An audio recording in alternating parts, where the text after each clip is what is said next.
Today I'm going to be talking to you about emotions. It's just emotions. And are they controlling you? That's taking me over. Or are you controlling your emotions? You're gonna die, clown!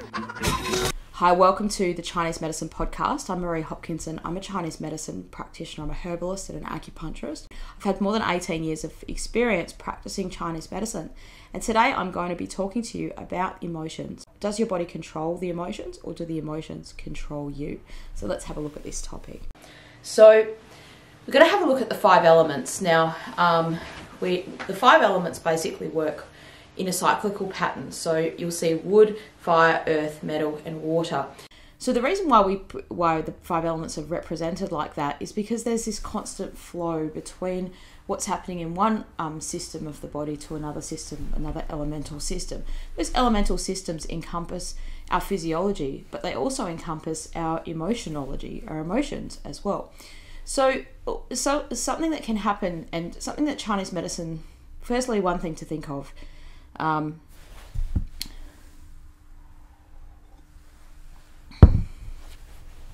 so firstly, I think it's important that you understand, or that people know, a Chinese medicine practitioner primarily treats things through the physiology of stuff rather than the emotions. We don't use if we use an acupuncture point that has an effect to, let's say, calm the mind, let's say, how does it do that? It does that by strengthening usually the organs that are associated with that emotion, with the mind. So primarily the heart, which houses your shen, your mental emotional functions, and surrounding that the pericardium. So both of those organs, those organ systems, have a lot more to do with than just the physical heart, the beating and the pumping of blood.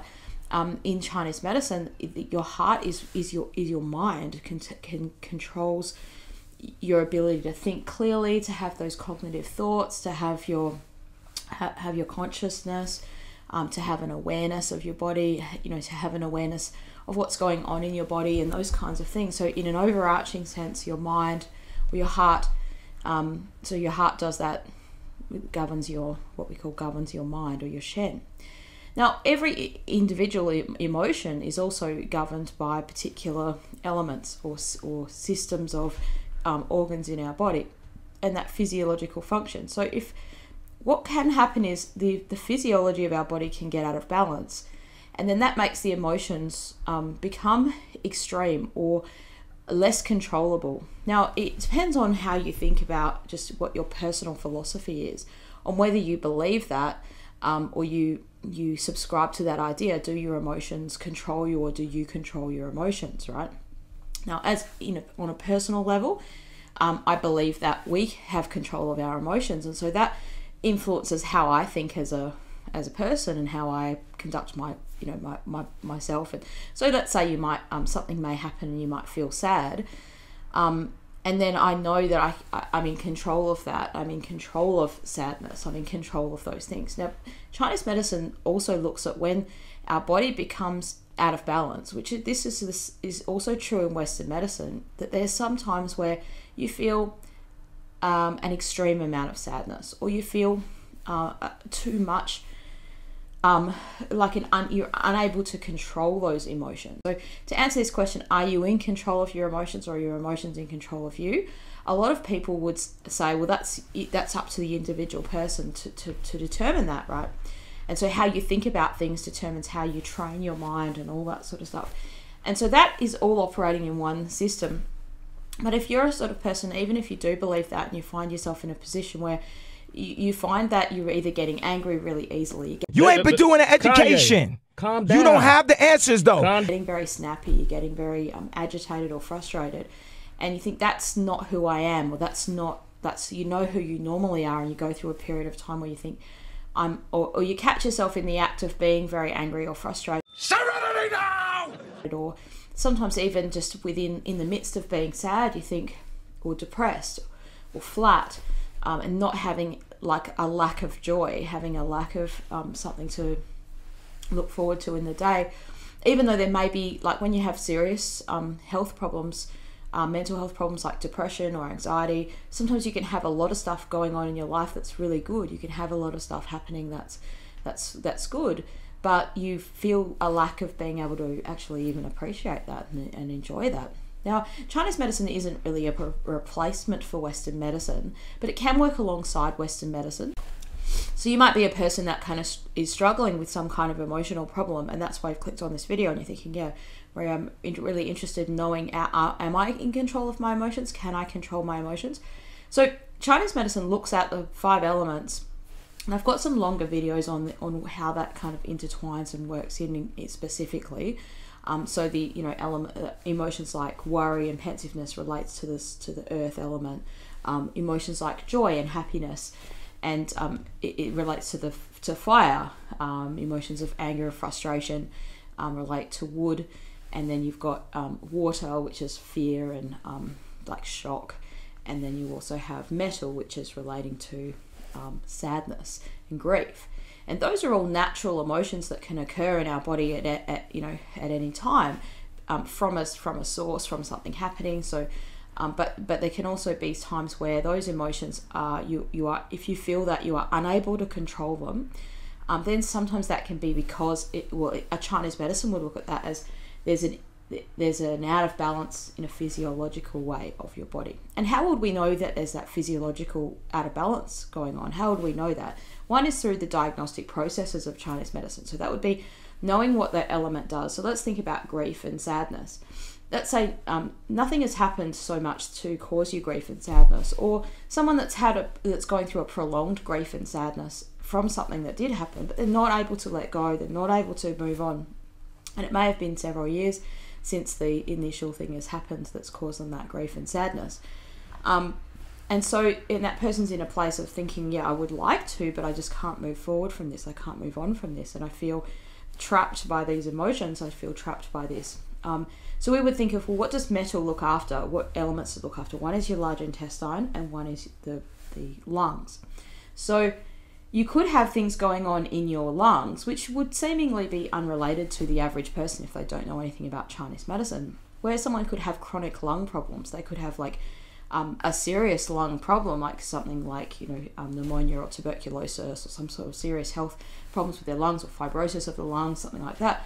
Or they could just have prolonged cold and flus, like an inability to get better from colds and flus, and constantly have things. Whenever they get sick, they get a problem with their lungs. Or a very common one is a constant cough, like maybe a weak cough, or just a coughs that are very hard to get rid of. That would indicate in a Chinese medicine sense that there's something going on with your lungs. Now, that's not the only thing we would use. We would check in your pulse, and we would look at, like, so in your pulse diagnosis, you have like 3 positions on your pulse, for like the Sun, Guan, and Shou positions, we call them, and those positions relate to different organs in our body. So the lung mostly relates to the first position that we feel on the right side of your body. And as a layperson, or as a non-practitioner, even some practitioners find it very hard to discern those feelings until they've had extensive training in doing that. And certainly that's something that students struggle with when they first start learning it. It's something that once you have learned it, it becomes very clear and very obvious and very accurate in the diagnosis method if you've been trained well in it and you continue in training in it. But it is something that is very hard for, like, you watching this video. You can't sort of feel your own pulse and feel something going on in your lungs or feel a change in there.